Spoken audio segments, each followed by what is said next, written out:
that's showing up there. Okay, dual enrolled students. If you're dual enrolled and in AC fundamentals, that probably means that it's your first semester. Oh, this little announcement that I put up last week. A lot of your counselors are needing stuff for this. You can print this off. I don't have a printer. The important thing is to mark that electrical systems. And those are the two classes you'll be taking. They'll be at 8 o'clock or 7:30 in the morning too, right? So that's what they're looking for. All right.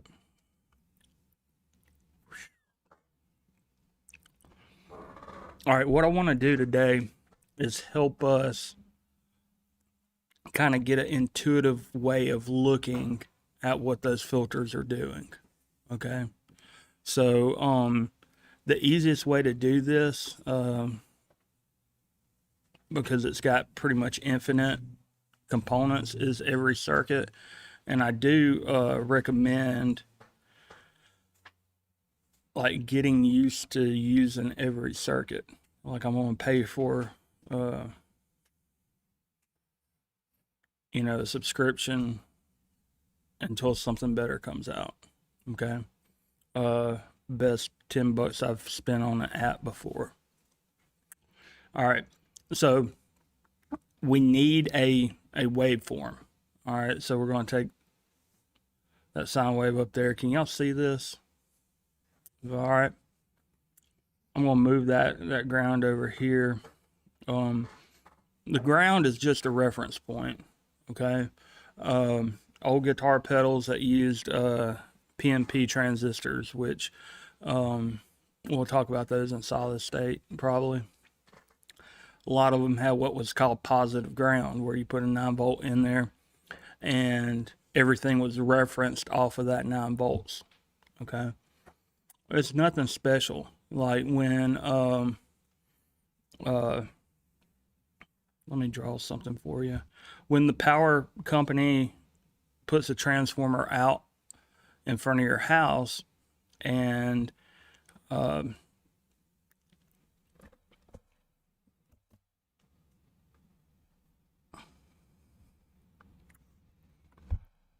wires it up. So, we've got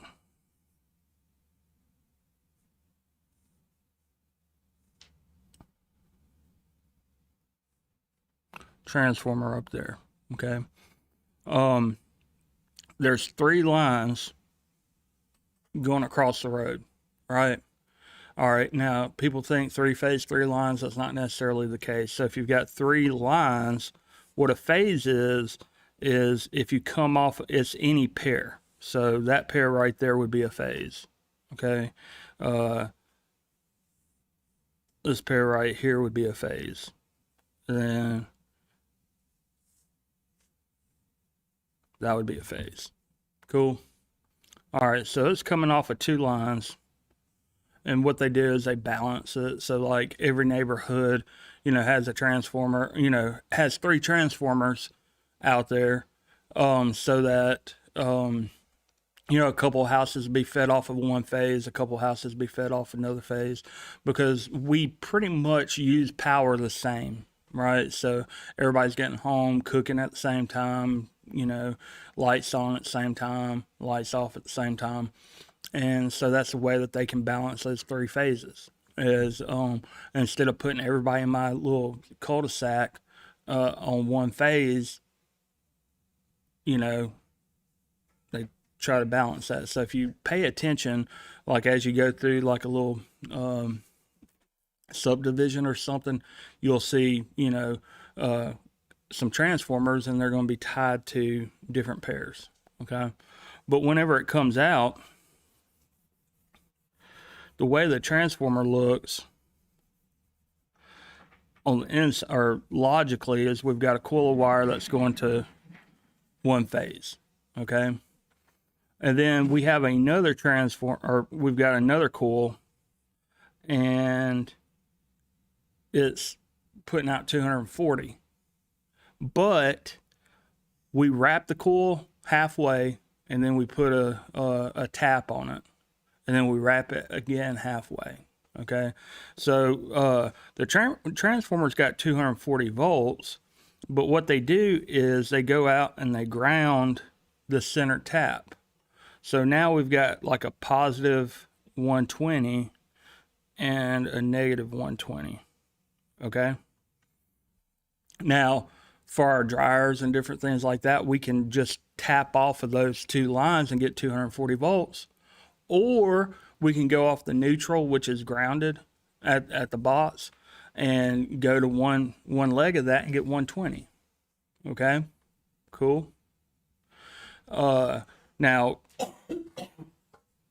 is that 0 volts? Well, compared to ground, it is now. Like, that little symbol is saying that we're going to use that as a reference point so that we can measure voltages around. Okay. So, we have to have a reference point. All right. All right. So we're going to get our alternating signal going. All right. Now let's make a low pass filter. Okay. All right. So I've got a resistor and a capacitor. Where's the capacitor going? Is it inline or is it goes to ground? All right. So we'll have a resistor, and then we're going to have a capacitor that's going to ground. All right. And if you think about how a capacitor works, that makes sense. It's a low pass filter. So what we're doing is we're shorting to ground. All right. So that's not going any farther. And one thing to make it work better in a simulation, we're going to put a high impedance load on it. Okay. Like, so this resistor out here is representing what's coming after that filter. Okay. So we'll just make this up.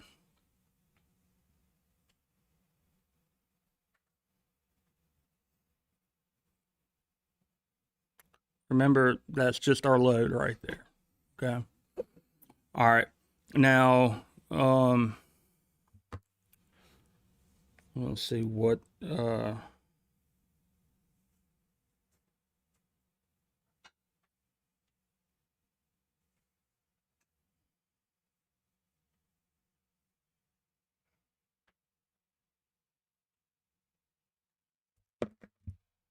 so we're going to put 100 nanofarads there.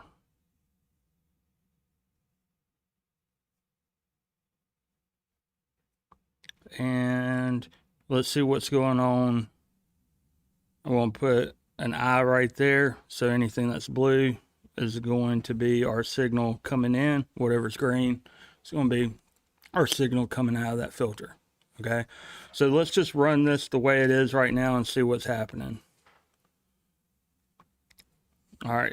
So it's pretty normal to have a drop in voltage when you go through anything because it's a complex network. Okay. But let's start seeing if we can make rhyme or reason to what's going on. Let's turn down the frequency a little bit. What would we expect when we turn down that frequency in a low pass filter?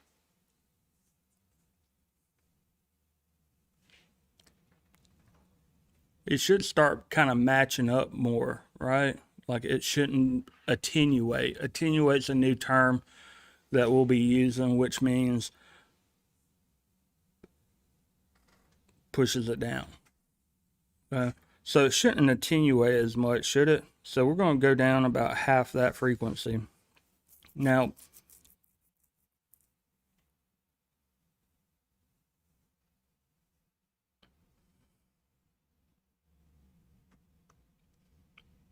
did it come up in? It came up a little bit. Like,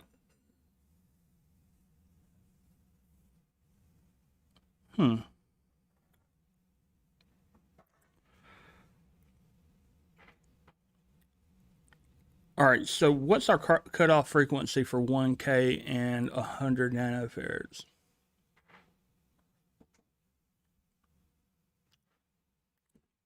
I'll show you the quick way of doing it, all right? What's 100 nanofarads? It's 0.1 microfarad, right? All right, a microfarad is 5 zeros after the decimal point, right? So we'll say this is 6 zeros past the decimal point, okay? So I'll put point 1, 2, 3, 4, 5, 6, 1. That's 100 nanofarads, okay? Then I'm going to multiply it by 1,000.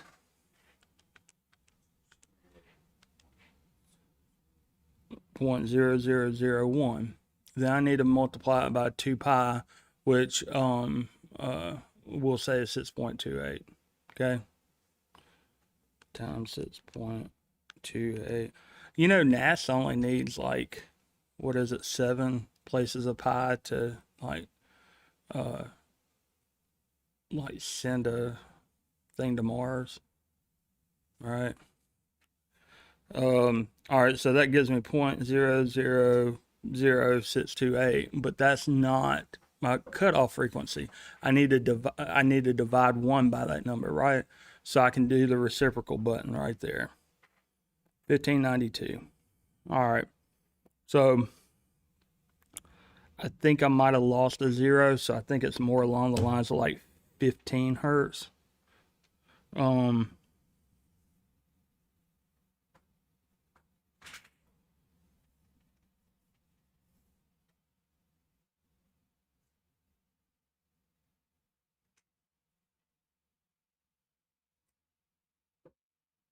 All right, we're not getting anywhere with that. Oh, I said we're going to have a high impedance output, right? Like that's throwing a lot of stuff to ground itself. Let's turn off the high for that. We're going to make this like 1 meg.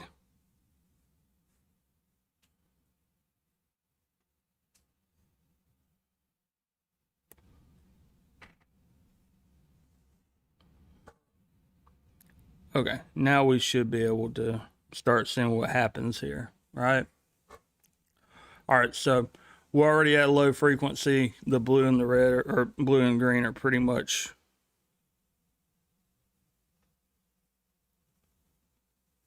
see what happens as the frequency goes up. All right, that is kind of intuitive knowing what capacitors do, right? Like the higher frequencies are going to ground through that capacitor. Okay. All right, so having a low output impedance made it so that a lot of that stuff was going through the resistor itself, and it was kind of treating everything the same. All right, now it's pretty important that we can't change the capacitor, can we? Like without like remanufacturing it. There are what's called variable capacitors, which they look like a knob with a bunch of plates, and the knob turns a column of plates that are like spaced, like imagine teeth, right? And as you turn that, it puts more and more of those plates in parallel with it. And they're pretty expensive, and the only reason that we really still have them is stuff like ham radio type things. Okay, when we want to be able to tune, super high frequencies, it's the way to go. Now, normally, we're not going to be able to change that capacitor, are we? Okay, so the great thing is that equation is 1 over 2 pi times r times c. So if I changed r, wouldn't that change my cutoff frequency too? Right? All right. So, as I go up in resistance, the cutoff frequency is going backwards, right? Like, so it's going toward, like, if the capacitor's bigger or the resistor's bigger, the cutoff frequency is getting closer to the low. If they're smaller, they're getting closer to high frequency, right? As both of those things get smaller, the cutoff frequency gets higher, right? Do we need to do the math for that real quick? Let's look at that for a second.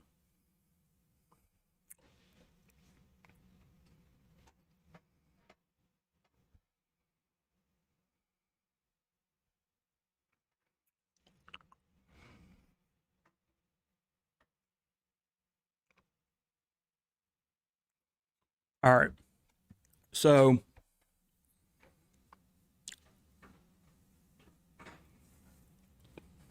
let's just use 1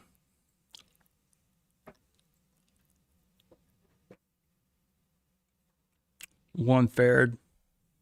Make things easy, right? You're not going to find a 1 farad capacitor, I don't think. It's a whole lot of farad. That's a whole lot of farads. All right, 2 pi is a constant. Stay the same. Let's say that we had 100 ohms. Be 6.28 times 100. So 628 times 1. So we got 1 divided by 6.28. All right.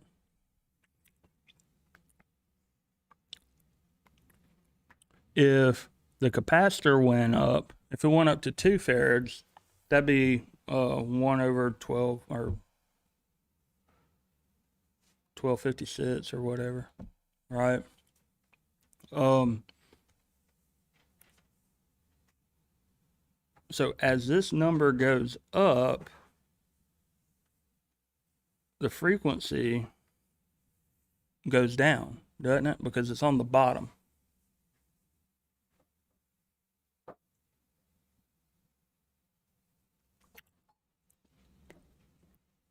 One over 2 pi times RC. All right. Let's say we did all our math and we got 1 over 1,000. Right? What is that number?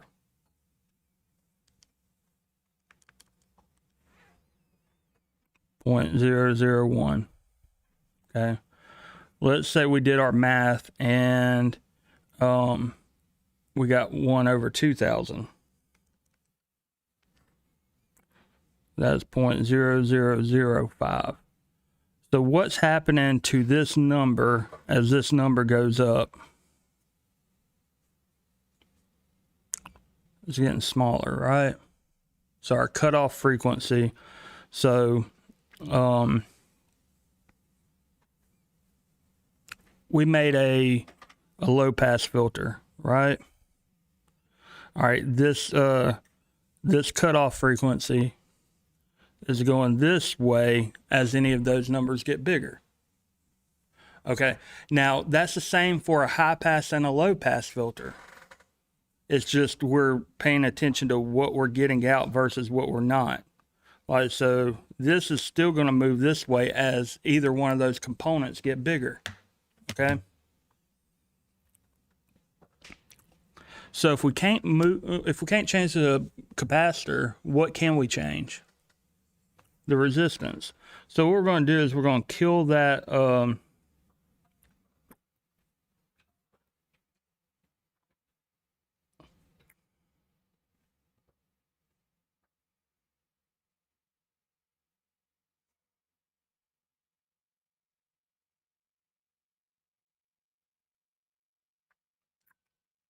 we're going to kill that resistor. And a potentiometer, all it is a resistive element that's got a wiper on it. And it'll just touch at different places. All right, so I'm going to go over here And I'm going to,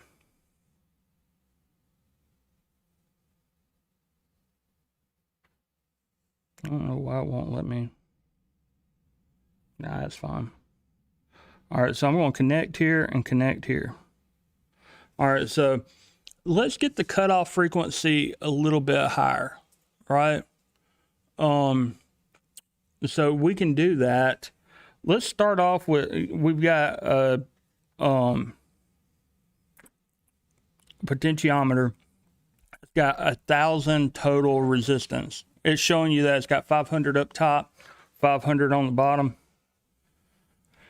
Let's go ahead and, well, now let me change it. Okay, I like that better. Let's go ahead and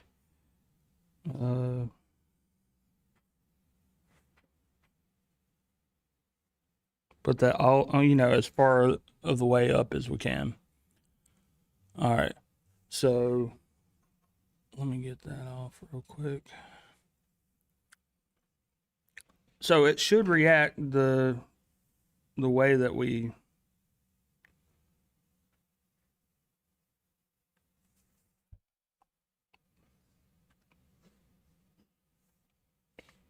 let's turn off that real quick. All right, so it's not showing us our input.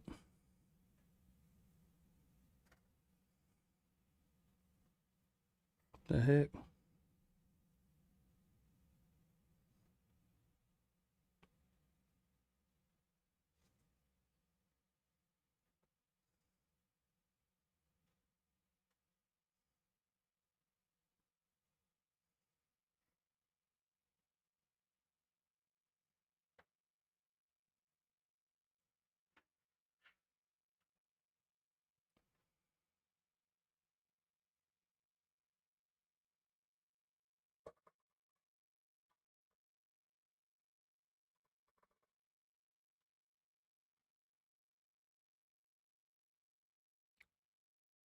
All right, so we're as close to that 1K as we can with this.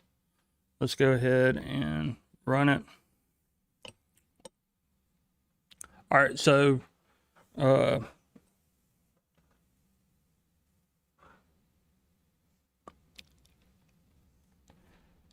pull this frequency down.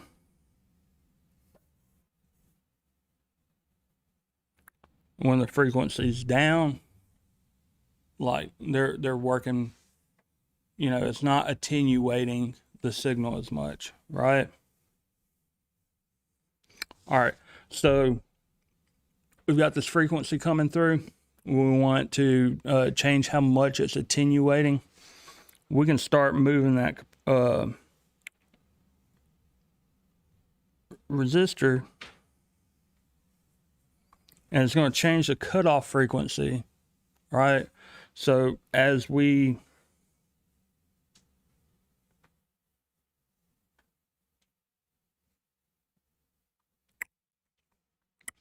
that 1K is not going to do it. We're going to have to get a bigger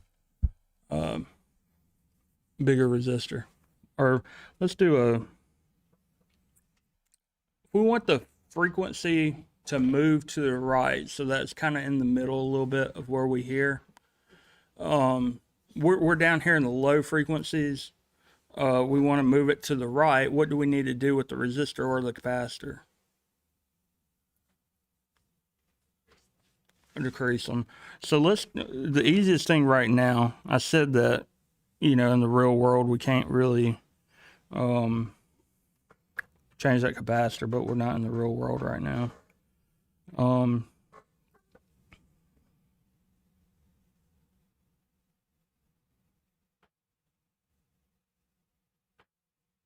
All right, so let's start playing with that potentiometer.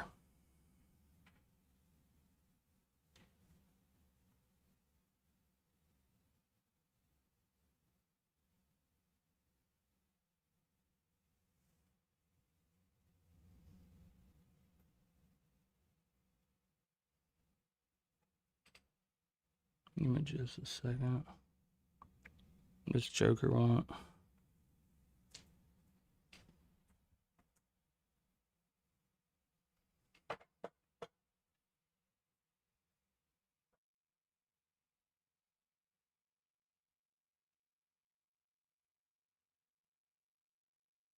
There we go. All right, sorry.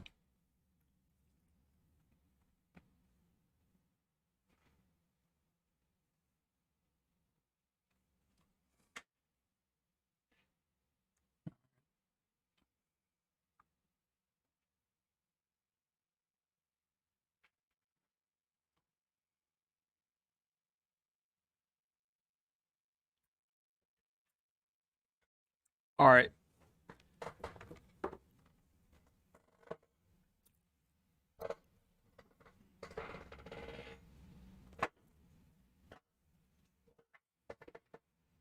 Second. I keep forgetting that's back there. Let's see if we can do a.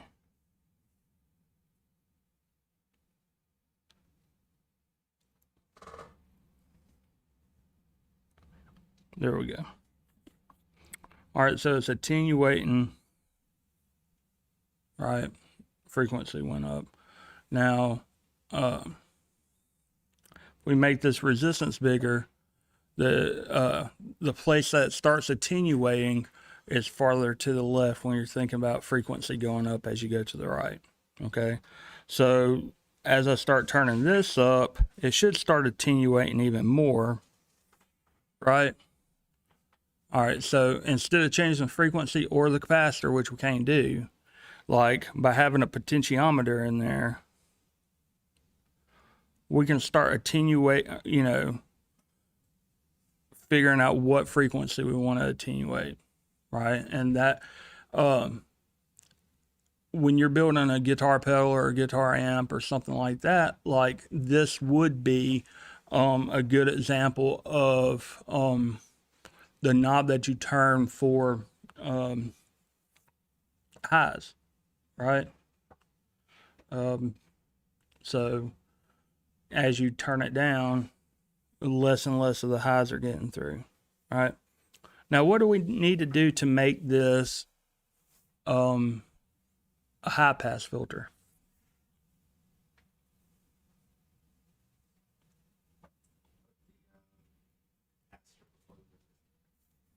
Yeah, so flip where the capacitor and the resistor are. Okay. So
this is a little funky, okay?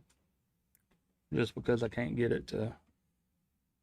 Now, one thing that you need to note is if that doesn't have a dot on it, like this has a dot, that means that it's connected. This right here does not have a dot. It's just crossing it, okay? All right, so let's go.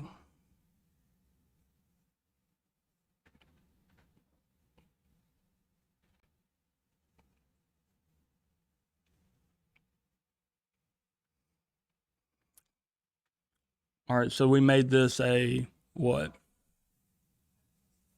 High pass. Like the low frequencies are going to get kind of squelched before the capacitor. All right. So as we go up, as we go down in frequency instead of up in frequency, we should expect that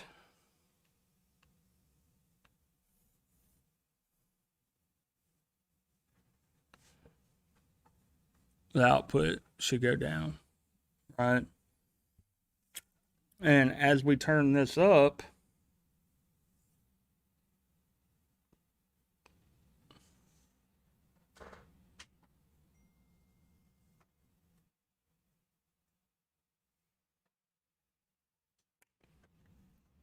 as we turn it down, just in how we position that, we'll be able to let in and out more low frequencies, right? So we're kind of swooping that to the left. All right, so as we go up, what are we expecting as we go up in frequency? That green line should go and match that blue line, okay?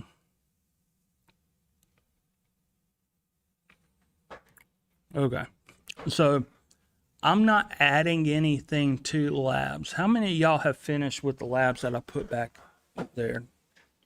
Like all of them to, what was it, page 41? Okay. Like, we've got Thanksgiving coming up, and then we've got prep for finals, right? Like, like next week is Thanksgiving, correct? All right. So I've got some ancillary labs that like y'all can do for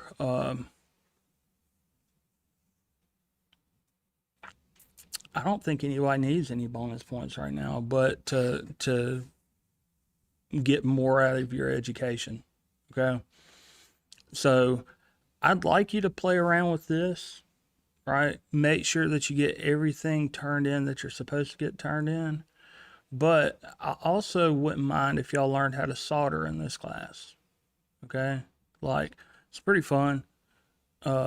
So I'm going to take a few more soldering irons out there, and I've got some more solder. I've got some boards that I had made that they were a prototype that had China build for me, and they didn't work completely out. He's got one right there. Show him what I'm talking about.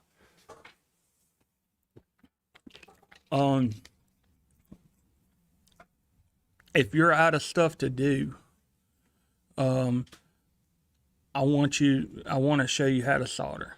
There's a couple of things that, like, when people first start soldering, what they'll do is they'll melt a bunch of solder on the tip of the iron and then kind of paint solder on there, but they're not getting the metal hot enough. Let me make sure this isn't my daycare. Hello? Is this marketing?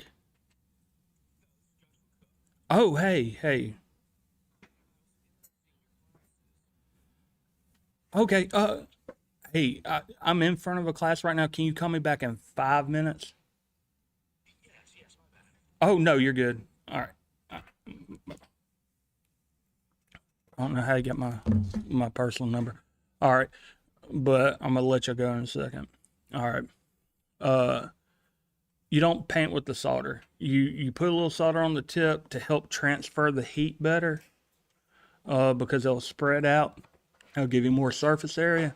But then you want the pieces of metal that you're actually trying to solder together to get hot enough to accept that solder. So you'll use those pieces of metal to actually melt the solder on that joint. Okay. It takes some practice, but we've got a ton of stuff you can practice on. If you're missing anything, I want you to catch up. But